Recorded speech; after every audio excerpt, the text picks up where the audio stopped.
When you close your eyes at night, you do not merely fall into the comfort of darkness, you step into a world that existed long before you were born and will continue long after you are gone.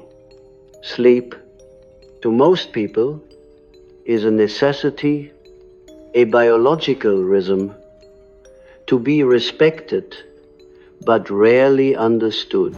To me, it has always been a threshold, a crossing, an initiation into that place, where the conscious ego loosens its grip, where the gates of the unconscious swing open without the guard dogs of rationality barking at the intruder.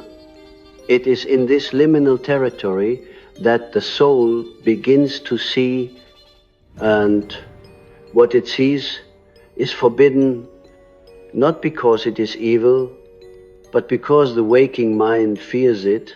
You see, the psyche has its own light, and in sleep, that light reveals images too ancient, too rough, too untamed for the daylight world. The dream is not a meaningless echo of daily events. It is an oracle written in the living language of symbols, and these symbols do not belong to you alone. They are older than your bloodline, older than your culture, older than humanity itself. They arise from what I have called the collective unconscious, that vast underworld where archetypes, the primordial patterns of existence reside. When you sleep, your soul steps into their halls. Sometimes they welcome you as a guest, sometimes they confront you as a trespasser. They know whether you have come seeking truth or merely escape. The soul cannot deceive them, for they are the architects of its own structure. I have often said that the unconscious is not just a storehouse of forgotten memories. It is a living system, intelligent in its own right, with intentions and purposes that may run counter to the desires of the conscious ego. In waking life, you may ignore it, suppress it, drown it out with noise and distraction. But in sleep, you are alone with it. It speaks, and you cannot easily turn away. The dream is its voice, and the visions you see there are its language. They are images that bypass logic, that bypass even emotion as you ordinarily understand it, and touch directly upon the root of being. That is why they often feel charged with a strange energy, not like mere imagination, but as though you have been shown something real. Even if it takes the form of impossibility, you must understand that the soul, in its nightly wanderings, is not limited to the chronology of your personal life. It roams through time, the way the wind roams through valleys, touching all that has ever existed and all that could be. In a dream, you may find yourself walking through an ancient city you have never visited. Yet, every stone feels familiar. You may speak a language you have never learned, yet the words pour out as if you have always known them. This is because the dream draws upon the deep memory of the species, the inheritance of countless lives that have shaped the architecture of the psyche. In this way, sleep becomes a sacred voyage into the hidden library of humanity's soul. But there is something else, something more dangerous and more wondrous. In dreams, the boundaries between your soul and the souls of others dissolve.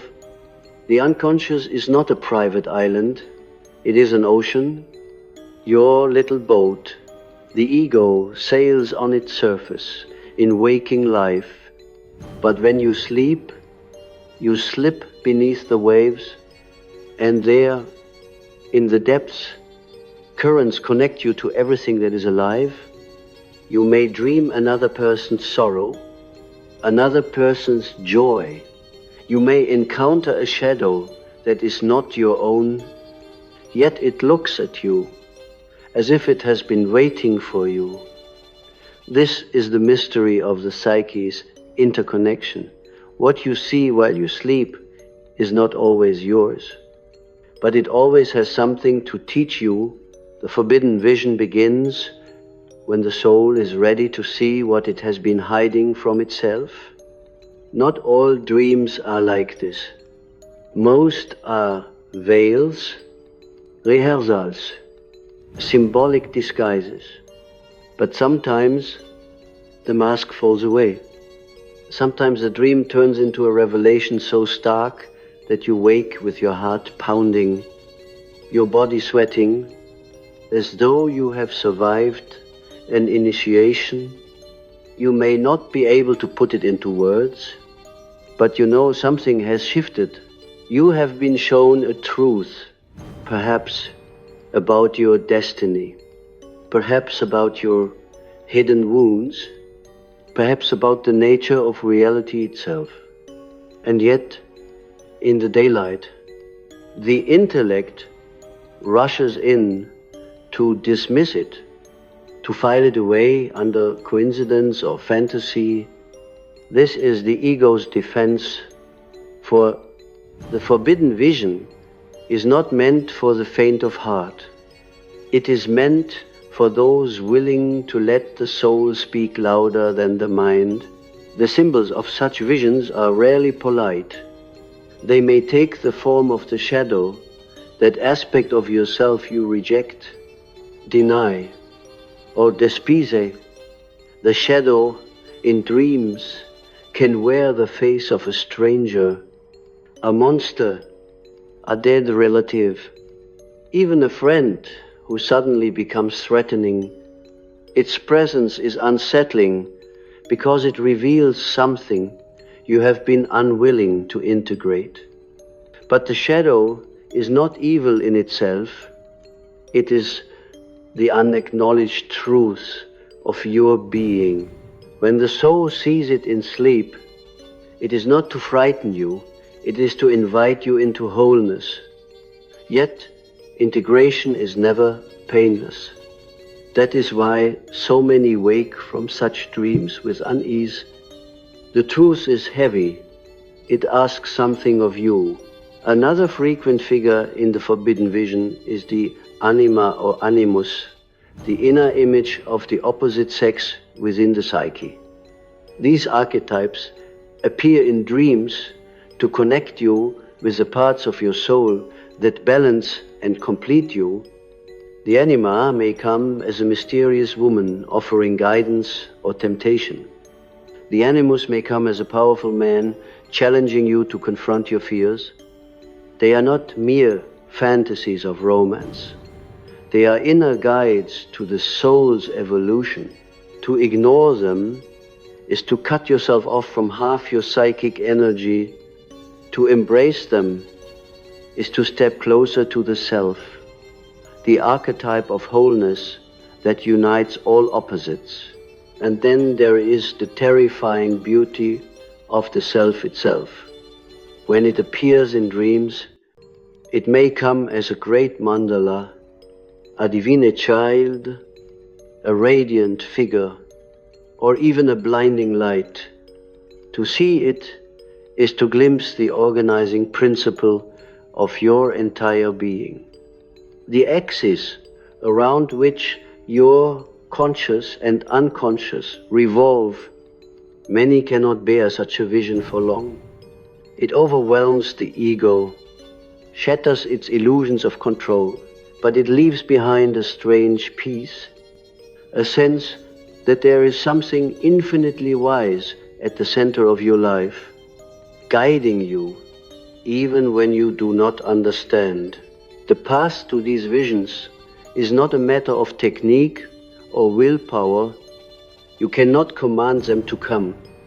They arrive when the time is right, when your inner journey has prepared you to face them, but you can make yourself ready. You can listen to your dreams with reverence, as you would listen to an elder telling the story of your own origins. You can write them down, reflect on them, live with them as companions rather than curiosities. In doing so, you signal to the unconscious that you are willing to be its student, and when it trusts you, it will open its more guarded doors. You must also be willing to wander in the dark. Dreams do not explain themselves plainly. They wrap their truths in riddles, in images that resist the sharp edge of reason. This is not to frustrate you, but to draw you into participation. The dream does not give you answers. It invites you into dialogue. You must walk through its landscapes, touch its symbols, and ask them what they want from you. Sometimes they will answer in the same night. Sometimes it will take years before the meaning becomes clear. This is the work of the soul, and it unfolds according to its own seasons. I have met many who are afraid of their dreams, who dismiss them because they seem strange or disturbing. But the disturbing dream is often the most important. It shakes the foundations of the conscious mind, forcing it to expand. In waking life, you can avoid your fears for decades.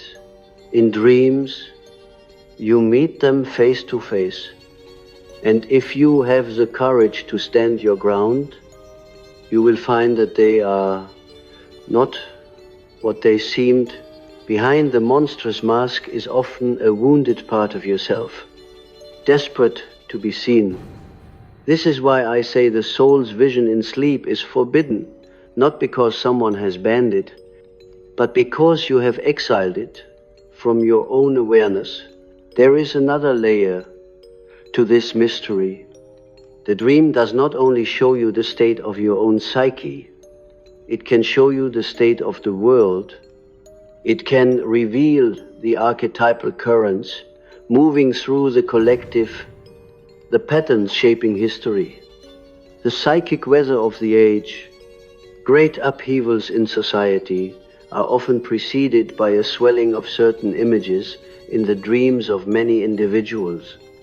These collective dreams are like tremors before an earthquake. The soul, in sleep, can sense the movements of forces far larger than itself. It sees them because it is part of them, as a wave is part of the ocean. In such moments, the dreamer becomes a witness to history unfolding in the invisible realm before it breaks into the visible. And here lies the most humbling truth. What your soul sees while you sleep is not limited to the human. The unconscious is woven into the fabric of life itself. It is not merely a human faculty. It is the echo of the cosmos in the individual mind. That is why dreams sometimes speak in the voice of the animal, the forest, the river, the star. They remind you that you are not separate from creation, that the same archetypes shaping your psyche shape the world around you. To dream of the great tree, the cosmic mountain, the serpent, the bird of fire. These are not personal fantasies. They are encounters with the archetypal powers that move through all existence. This is why, in my own work, I have treated dreams with the reverence of sacred texts. They are scriptures written not by the hand of man, but by the hand of the deep mind, the eternal self. When you honor them, you honor the part of you that is infinite. When you neglect them, you turn away from your own source, and yet the ego resists, because to follow the dream's wisdom is to step into the unknown, to surrender the illusion of control. But in that surrender lies the possibility of transformation, the alchemy by which lead becomes gold, by which the fragmented soul becomes whole.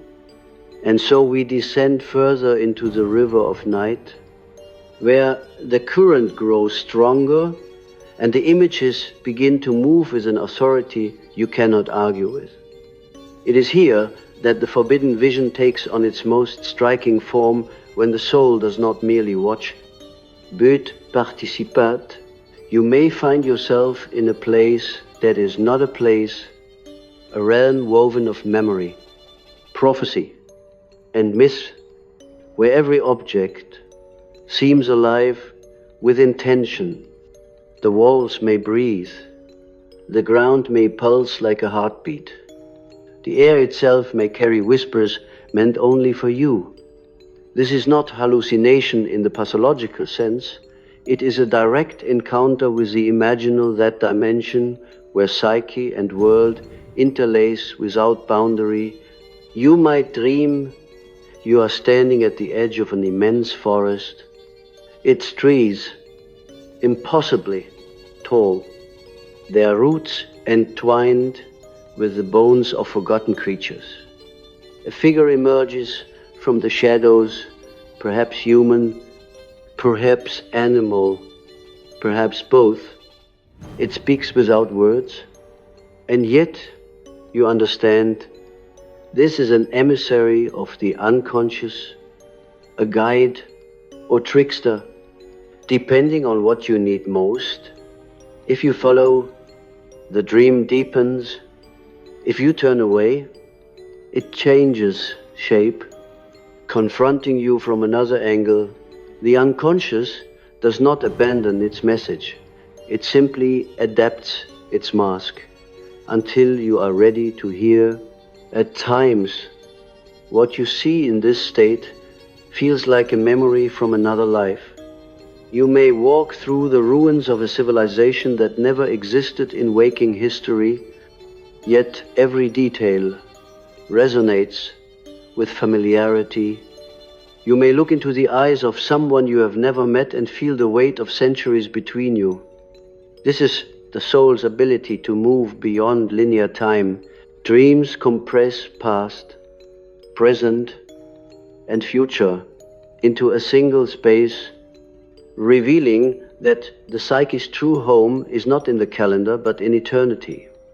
Such visions can be disorienting to the waking mind, which is addicted to chronology, but to the soul, they are natural. It remembers what the ego has forgotten, that time is a construct, and the unconscious pays it little heed.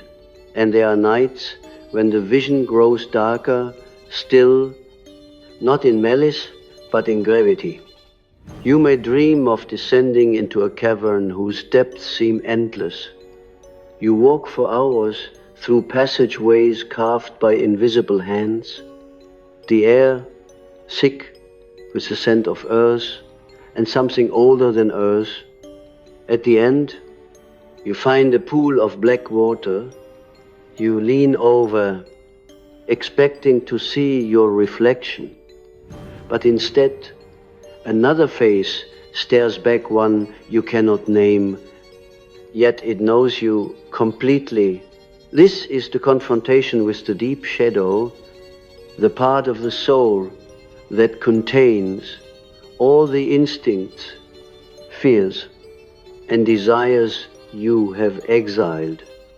To meet it in a dream is to be reminded that you are far more than the mask you wear in waking life. These encounters are rarely gentle. They tear at the veil between who you think you are and what you truly are. The forbidden vision is not always beautiful, but it is always sacred. It carries the raw force of truth, and truth is not concerned with comfort. Many resist waking abruptly from such dreams, feeling shaken and unsettled. But the dream does not come to destroy you. It comes to strip away the illusions that keep you small. If you dare to look again, if you dare to face what stares back at you from that black water, you will find an unexpected ally. For the shadow, once acknowledged, becomes a source of energy, creativity, and resilience, unlike anything you have known. Sometimes the forbidden vision is luminous rather than dark. You may dream of walking into a temple that seems carved from light itself, the walls shimmering with symbols that pulse in rhythm with your heartbeat. At the center stands an altar, and upon it rests a single object, a book, a yevel, a seed. You know instinctively that this object is meant for you, though you do not yet know why. When you touch it, a surge of recognition floods you, as if you have reclaimed something that has always belonged. In this way, the dream enacts a rite of remembrance. It shows you the forgotten treasure of the soul, an ability, a truth, a destiny, and places it back in your hands. But even the luminous carries its challenge, for to awaken with such a gift is to bear responsibility. The unconscious does not reveal its treasures lightly. If it gives you the seed, it expects you to plant it in waking life. If it hands you the book, it expects you to read its pages through the events of your days. If it offers you the jewel, it expects you to bear its weight. Dreams are not entertainment. They are tasks, instructions, invitations to participate in the great work of individuation, the process of becoming whole. There are visions so profound that you wake in tears, unsure if they were born from joy or grief. This is because the soul, in its nightly seeing, touches truths that are beyond duality. It may show you the face of someone you have lost, smiling as if death were merely another doorway. It may bring you into a vast field where countless souls stand in silence, their presence so overwhelming that you can feel the unity of all existence. Such moments cannot be explained in the vocabulary of the waking world. They belong to the language of the archetypes, where image and meaning are one and the same, and yet, despite their enormity, these visions are easily lost upon waking. The fragile bridge between sleep and daylight collapses quickly under the weight of alarms, obligations, and conversation. This is why I urge those who seek the truth of their own being to honor their dreams immediately, to write them down before the ink of the night fades from the page of the mind. For even the smallest fragment of a dream may contain the seed of a transformation that could shape the rest of your life. The forbidden vision is a reminder that you are not merely a creature of habit and habit's illusions. You are a traveler between worlds. Your bed is not only a place of rest, it is a vessel, a small but potent craft that carries you into the depths each night. Some journeys will be shallow, adrift on familiar currents. Others will plunge you into waters so deep that you emerge gasping, your perspective forever altered. And in those depths, you will find not only the map of your own psyche, but also the contours of the greater soul in which you live. Move and have your being in the end. What your soul actually sees while you sleep is itself, not the self you think you are, but the self that is eternal, the self that wears every mask, that walks in every era, that moves through every dream. To encounter it is to remember that you are not alone in the universe, because you are the universe remembering itself. And that, my friends, is the deepest truth the night can offer. When the dream pulls you into its deepest chamber, you may feel as though you are approaching a truth that has been waiting for you since before your birth. The air in this place is not the air of the body. It is heavy with presence, as if each breath draws you further into the marrow of existence. Here, the forbidden vision becomes almost unbearable, not because it is cruel, but because it is absolute. It is the moment when the soul stops pretending that it does not know. All the evasions, all the rationalizations, all the masks you have crafted for yourself, they fall away like leaves in a wind that comes from nowhere. You are left naked in the gaze of something that is both utterly foreign and entirely your own. Sometimes this truth takes the form of death, not as an enemy, but as a teacher.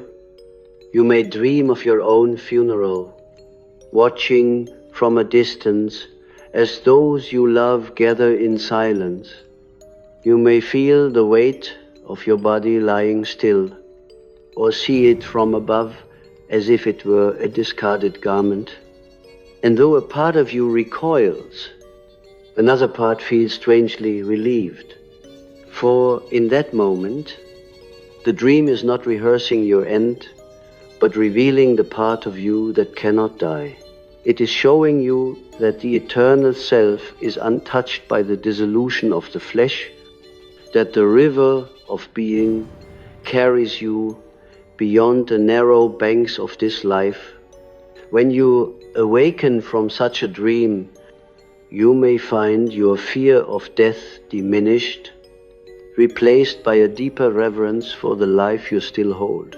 At other times, the vision may come in the form of a prophecy. You may dream of standing on the edge of a vast plain, watching storm clouds gather at the horizon.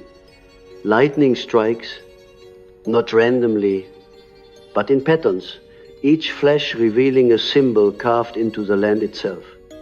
You cannot yet read the language, but you feel it burning into your memory. Such dreams are not about prediction in the shallow sense of fortune-telling. They are glimpses of the archetypal currents moving toward manifestation. The soul can sense what the conscious mind cannot. The convergence of forces, the unfolding of patterns that will eventually take form in your waking world. There are also dreams in which the veil between the living and the dead grows thin. You may find yourself walking with those who have gone before you, speaking words that in waking life were left unsaid. Sometimes they come with messages, a warning, a blessing, a simple look that communicates more than any sentence could. These encounters can be healing beyond measure, for they affirm that relationship does not end with a heartbeat, but they can also be unsettling, for they remind you that you, too, are already part of the same great migration. And then there is the dream of the mirror. I have known many who have dreamed of looking into a mirror only to see a face that is not quite their own. Perhaps it is older, perhaps younger, perhaps marked with expressions they've never worn in waking life. The mirror in the dream is not a surface. It is a threshold. To look into it is to look into the layers of identity, the selves you have been, the selves you might yet become, the self that contains them all. Sometimes the figure in the mirror will speak. Sometimes it will simply watch, waiting for you to recognize it. Such dreams are not merely symbolic. They are encounters with the living reality of your psychic totality. The forbidden vision does not exist to overwhelm you without purpose. It comes to break the crust of habit, to shake you free from the illusion that life is only what you can touch and measure. It is the soul's way of reintroducing you to the mystery at the heart of existence, and yet it is not enough to simply receive the vision. To honor it, you must act. The dream plants a seed, but the waking life must give it soil, water, and light. If you dream of reconciliation, you must take the first step toward it. If you dream of courage, you must test it in the daylight. If you dream of a path, you must walk it. Even if the first steps lead into uncertainty, the integration of such visions is not an intellectual exercise. You cannot dissect them with a scalpel of logic and expect them to live. They must be carried in the heart, allowed to work upon you in ways you do not fully control. Often, the meaning of a dream will unfold slowly over months or even years. Its full significance revealed only when life itself provides the missing pieces. This is why I tell you, never discard a dream as meaningless, even the fragment, even the dream you barely remember, may one day reveal itself as a turning point. When you begin to live in relationship with your dreams, you will notice something extraordinary. The unconscious responds. The dreams become clearer, more vivid, more coherent. It is as if the deep mind, sensing that you are listening, begins to speak more directly. This is a sacred dialogue, a partnership between the seen and the unseen. And in time, you will realize that the boundary between sleep and waking is not as solid as you once believed. The images of the night will begin to bleed into the day, not as hallucinations, but as insights, intuitions, sudden moments of recognition, when the waking world mirrors the dream and you understand that they are woven from the same fabric. To walk this path is to live as both witness and participant in a reality far larger than the one your senses report. It is to accept that the psyche is not locked inside the skull, but is an organ of perception as vast as the cosmos itself. When your soul sees in sleep, it is not retreating from the world, it is engaging with it on a deeper plane.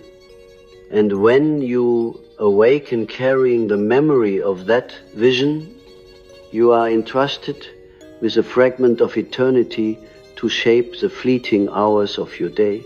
Remember this, the forbidden vision is not given to everyone, nor is it given every night. It comes when the alignment of your inner journey and the great tides of the unconscious makes it possible. To receive it is to be marked. You will never again be entirely at home in the shallow surfaces of life. Part of you will always belong to the depths, to the silence, to the place where images rise like islands from an endless sea. And though this may set you apart from others, it will also root you in a truth that cannot be taken from you. When next you close your eyes, think not of sleep as an escape. Think of it as a return to the river, to the temple, to the mirror, to the shadow, to the self. Whatever awaits you, there has been waiting since the beginning. It knows your true name, the one you have not yet spoken aloud. And when the night finally shows it to you, you will understand why some visions are forbidden, not to keep you from them, but to make sure you are ready when they come.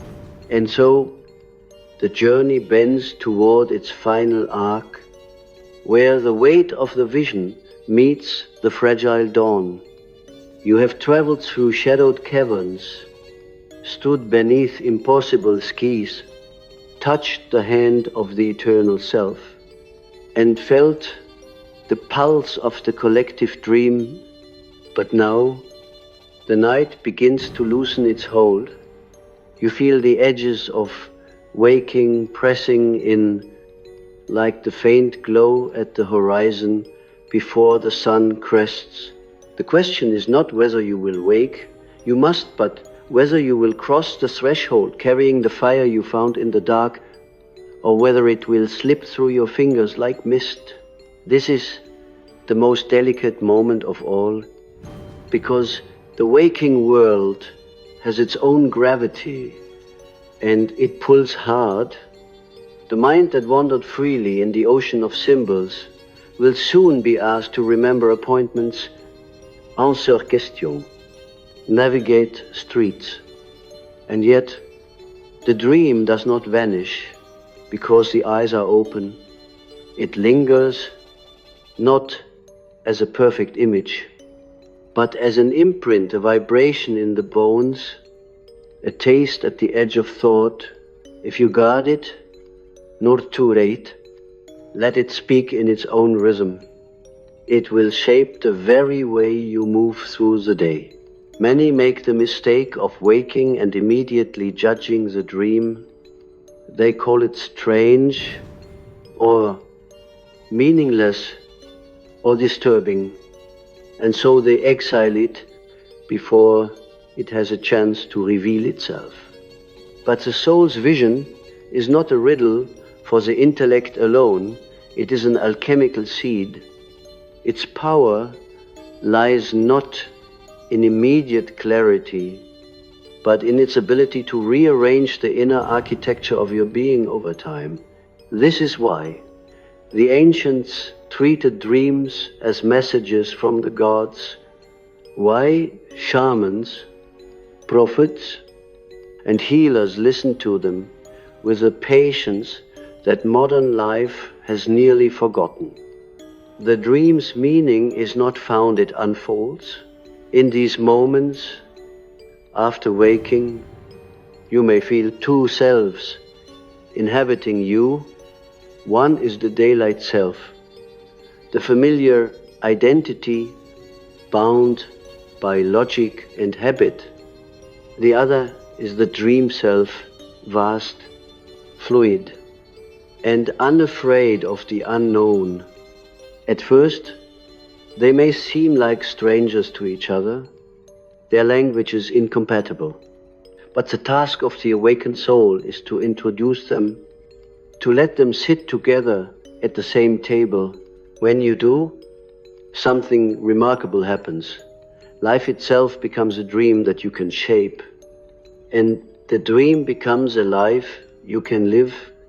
The boundaries dissolve, and you begin to move in a state of inner continuity, no longer dividing yourself into real and imagined, awake and asleep.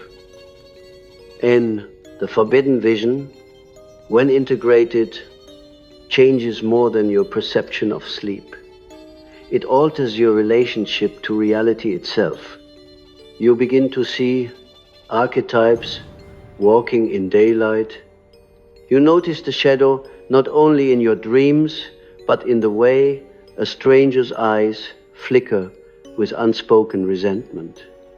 Or in the words you almost say but swallow back, you feel the anima or animus in the magnetic pull towards certain people, the way they awaken qualities you had forgotten were yours. You sense the self in moments of uncanny synchronicity, when the outer world mirrors your inner state with such precision that you cannot pretend it is coincidence. The vision teaches you that these patterns are not rare. They were always here. You simply could not see them before. This sight is a gift, but also a burden, for to see more deeply is to be unable to turn away.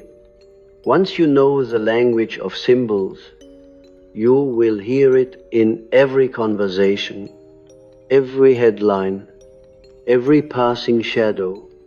Once you have stood in the presence of your own death and survived, you will no longer be able to live as if your time were infinite.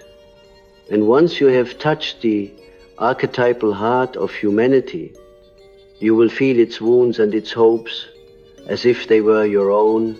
This is why the vision is given sparingly.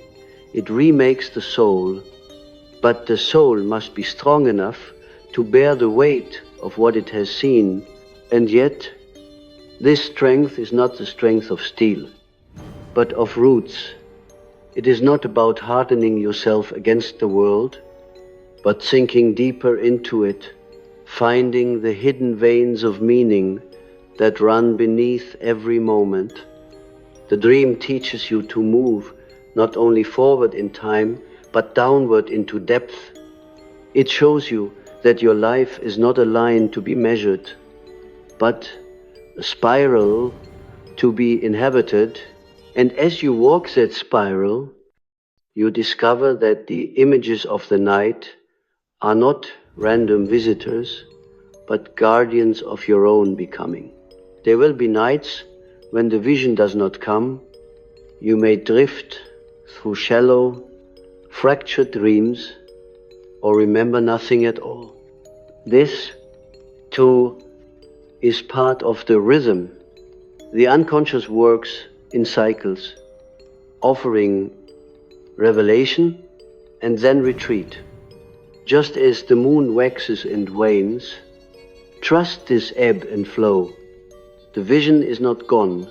It is ripening in the dark soil of your being, waiting for the season when you can receive it anew, and when it returns, it will speak with the voice of all the dreams that have come before, weaving them into a tapestry that you will recognize as the story of your soul. In time, you may find that the question, "What does my dream mean?" is replaced by a deeper one. How can I live so that my waking life honors my dreams?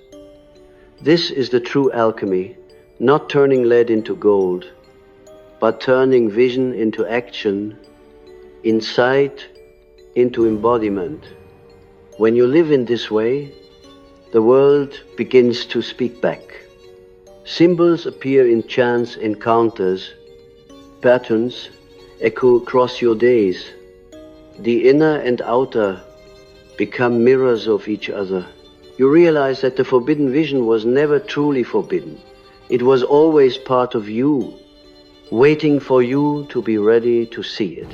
And so, as the sun rises and the night withdraws, you carry within you a secret, not in the sense of something to be hidden, but something too vast to be reduced to a sentence. It is the knowing that life is more than the sum of its appearances, that every moment is threaded with the same mystery you have walked through in your dreams. It is the quiet conviction that even in the most ordinary hour, you are moving through a world alive with meaning, and that the soul sees this whether your eyes are open or closed. Tonight, when sleep comes again, you will step once more across the threshold, and somewhere in the depths, the vision will be waiting not to explain, not to persuade, but to reveal.